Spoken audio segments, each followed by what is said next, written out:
a super sensitive human, and it's January 1st, so Happy New Year.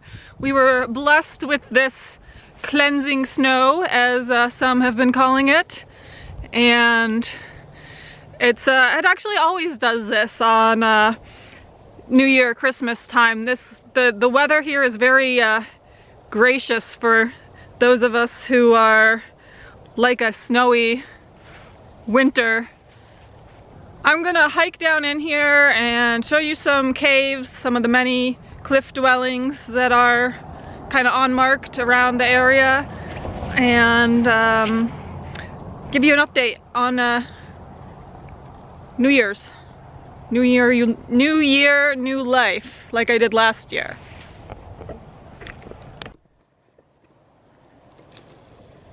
So way over here on the cliff side, a little dark alcove, you can see Montezuma Castle. That's a cliff dwelling, that's a national monument.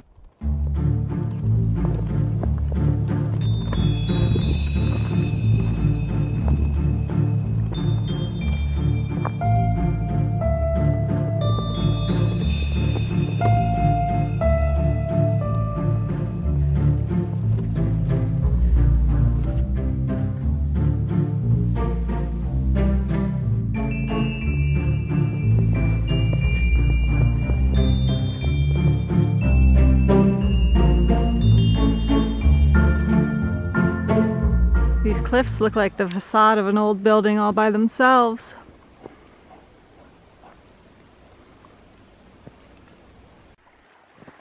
This is the Beaver Creek, which doesn't flow year-round. This is the same one that flows by my house. A lot of people don't realize that it usually dries up before it hits the Verde River.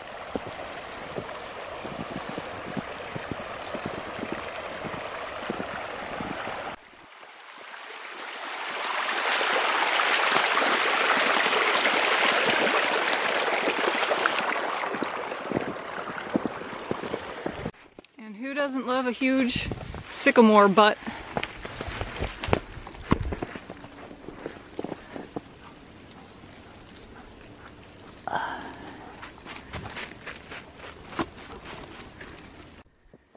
So here we're approaching some dwellings. There's one up there and one behind this tree up here. I'm gonna go up into this one here and do my video. I wish I could tape smells for you, because the smell of the snow melting off these chaparral bushes is really strong.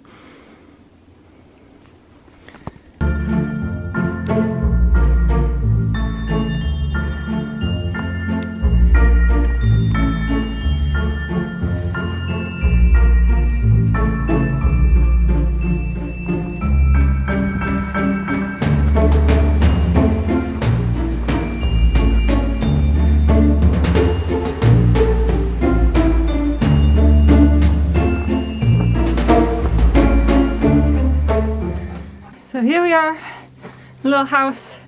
It's much like all the rooms that I videotaped at Beasley Flats.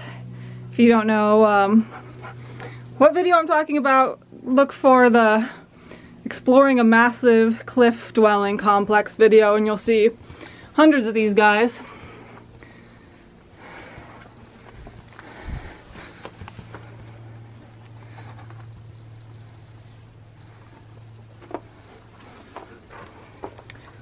Corn cob.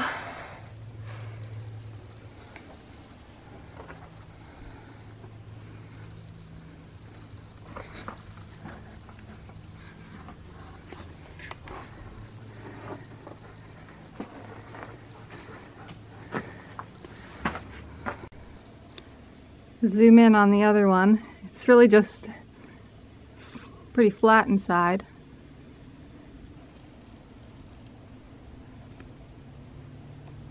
Babe, sit.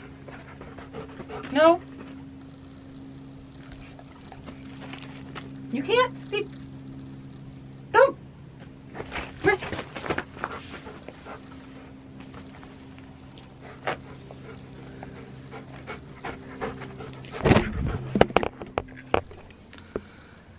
Okay, well, Mercy's making it really difficult for me to film a video because she doesn't like being in this cave and she keeps trying to walk between me and the camera, so I have to hold it in my hands. So last year I filmed a video called It's New Year's Eve and I Need a New Life. And so I wanted to do an update on that video. It was a pretty popular video of mine. I don't know why. Maybe because many people need a new life and can relate to needing a new life. So, do I still need a new life a year later? Has anything changed? I do need a new life, but it's not quite the same energy as it was last year. I feel like, well, I still have all the same unfulfilled goals. Like, nothing's really changed in terms of fulfilling my goals. That normal people goals that kind of everybody has, like wanting a healthy relationship, wanting money, wanting a fulfilling career, health and mental health, happiness. None of that has changed at all. I'm just as sick and depressed and single as I said in my last video. But things are not quite the same as far as me like just taking up and doing something else. It's not quite right for that, it feels like now, this year. I feel like last year was less established. Like at the time I was making the video, there was just nothing going on interesting with my life, and this year is a little bit, would be harder to pick up and move for a couple reasons. There's like, last year I was less far along in my PhD program, like maybe like 6/10 of the way done, and now I'm like maybe 8/10 of the way done with having a PhD, so it would be stupid to stop now. It's kind of like I just gotta finish it at this point. Although I'm not totally like saying that I wouldn't stop it if the opportunity arose. I don't see, like I could just put a hold on it for a semester or two if I needed to do something else. You know, another thing that's more established now is actually this vlog. It's sort of like a creative outlet that's more like, yeah, now I'm a vlogger because I have about 40 more videos, twice as many videos, and it does provide me with some ways to express myself, like a form of art, and ways to connect with people. It's just like painting or something. Like, it's like, oh, now I'm a painter. Before I was just starting painting. So that's also more established along with school. And you know, last year I didn't really have a one of my main ways of healing is my diet, and I've kind of haven't talked about it, but I've been on a new diet track for 6 months. I've actually been eating like more of a vegan diet. Not totally, but it's still evolving, whereas last year was kind of, I was eating paleo diet and it was kind of stagnant. It didn't really have any theme, or wasn't going anywhere. But this one's still like, still working with it, because you never really know when you're sick and you do a new diet and things change. Is it making me worse or is it making me better?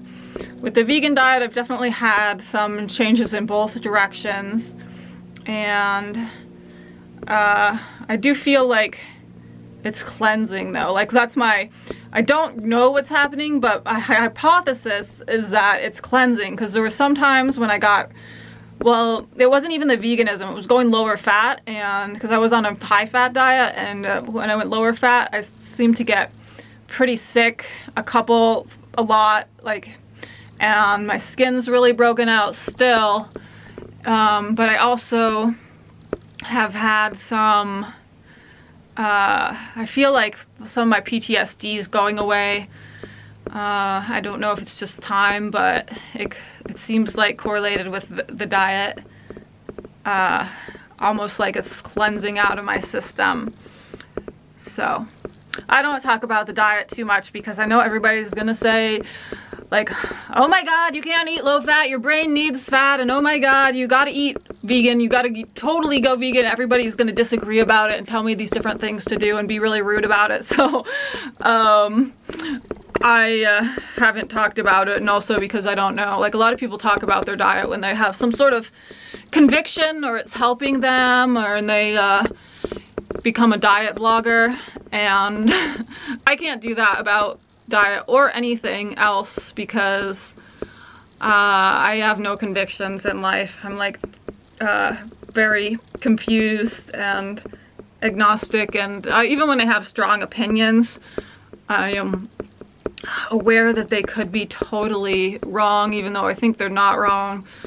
I hate it, you know. I wish that I knew all the answers, but time has proven again and again that I do not know any answers at all. And I am also, after I released that video last year, things kind of picked up and I did have some opportunities come in. And, you know, I went to Fresno and did the health retreat, and I am still implementing the oxygen chamber that I kind of picked up from that. I'm not sure if it's helping right now. I wasn't using it for a while, and then I started again. It's not the same as it was in the beginning, like when it was giving me a lot of energy, obviously, every time I used it. Now I don't feel anything when I use it, but I'm not sure if I should sell it yet or what. I haven't been experimenting enough to figure that out, and I'm still implementing some of the supplements from that program.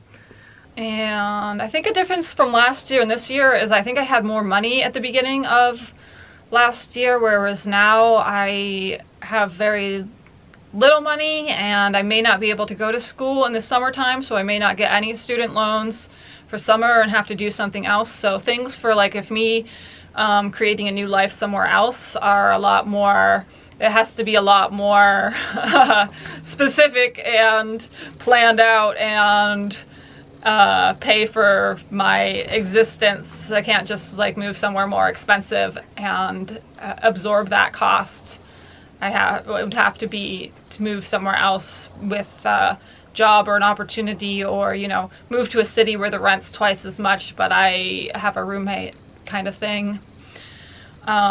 But ideally I need my rent to be like half as much, so I just need a roommate to come live with me here. But it's hard for me to find people that I get along with, so I don't really want a roommate, although I would like a live-in partner still.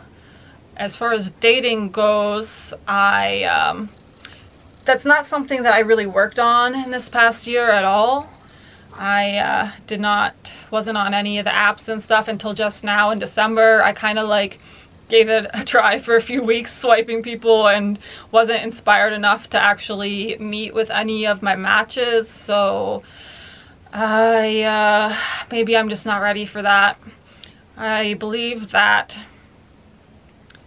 it's easier to find somebody if your energy is like solid and high, and my energy is not super solid and high lately because my life's not super solid and high because you know, running out of money and stuff. Like I have, well, right now, right as today, I have $115 in my bank account, and I'm not sure if I'm gonna be able to work and finish this PhD at the same time. Like, this last semester was really difficult for me just doing the classes. I got pretty stressed out a couple times, and was having a really hard time of it, just getting the work done. So I don't know what I'm gonna do about that. If you're wondering like how much money student loans give a person to live on, it's about $30-some thousand a year. So, you know, not that much, but more than minimum wage. So as far as work, I don't know, you know, one of my passions is agriculture, growing stuff. I would consider like working on a farm somewhere and maybe quitting the PhD to work on a farm for a while. That doesn't seem like the best trade-off unless it's like my farm that I'm like creating with somebody, creating a new life.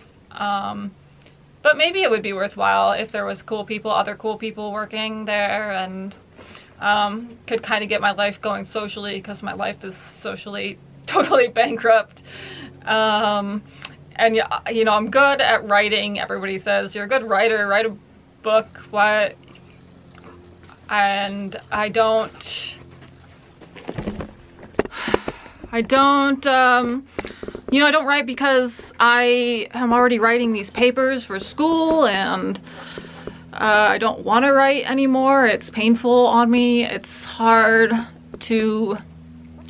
the body. It's hard on the mind. It's not as fun as vlogging as far as putting in hours on a computer. I like the visual aspect a little better, and I don't know.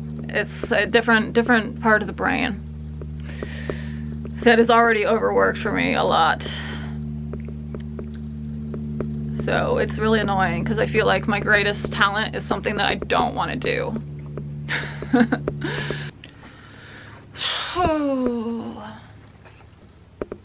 So that's that. Money-making ideas other than like selling stuff I already own are kind of in stasis right now because of you know, trying to get my diet in order and just deal with being tired all the time. There's not a lot of time in the day.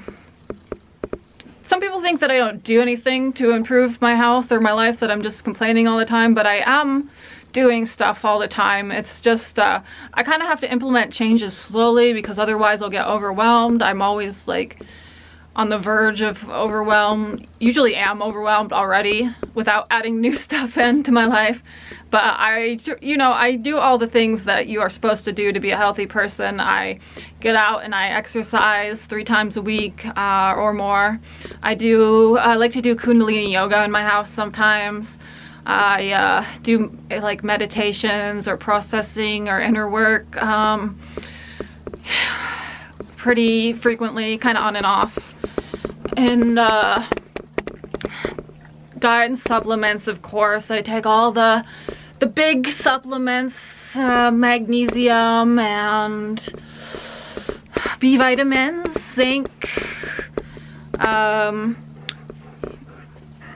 antiviral stuff, lysine, lemon balm. The diet, of course, is a huge part of the healing journey. And I've been working for 5 years with spiritual healer, mentor, teacher, and I'm still doing that. I do it all the time, you know, every week. We talk on the phone and helps me make decisions and stuff. So I might say, if you've been doing this for 5 years and you're not healed, maybe you should try something else. But I don't know. I like this person better than any other person that I've worked with, and I don't want to quit, so I'm not going to do that. I don't blame the people, because I've failed at every healer and every healing modality that I've tried on myself, whether it's just like a machine that's supposed to do something to you mechanically, you know, or whether it's a shamanic energy work or whatever it is. I always shock or just like naturopathy or medical stuff. I always shock and confuse anybody who's tried to work with me. They all come in and I come in and they're all optimistic that they're going to be the one who can finally work with me, and then after a few months they're like, I don't understand why you're not responding. and then I get referred to someone else usually. Some other thing. It's a wild goose chase. So my point with all that is that I do, you know, do a lot of things. I live a lot healthier. I'm not a healthy person, but I live a healthy lifestyle compared to most people. So the only area that I'm really lacking in is socially. That's one area that I don't have any very healthy resources. Oh, which is why it's been, I'm getting cold. I'm starting to shiver. I'm sitting in the shade so that I can film without the light blowing out my face, but it's cold. So what I was saying is that I do seek professional help and try and make changes in my life. I'm just not a very changeable person. A refractory individual. So that's one reason, you know, moving back to the city is always something that's bandied around for me, because because of the lack of social life being kind of an obvious deficiency in my things that would make a person healthy. Because, you know, I get my sunshine and my vitamin D, and I get my cardio, and I get my meditation, and I get my organic foods, and all that stuff. Emotional, psychological destruction. That's not the word that I was thinking of. Emotional, psychological, spiritual help. I work on all that stuff. I mean, there's always new techniques to try, but believe me, I've tried a lot of them. And I do feel bad that I can't figure it out, but I don't feel that bad, because I do have other smart, like super smart friends with chronic fatigue, kind of my chronic fatigue pen pals, who have also been sick, you know, 15, 20 years, and have been to a lot of doctors and tried a lot of diets and not figured it out. So that's all I have to say, I guess, about 2018, 2019. Let me know if you have any ideas for anything, like something you'd like me to write an award-winning book about, or something like that. An opportunity for work. And I guess that's all.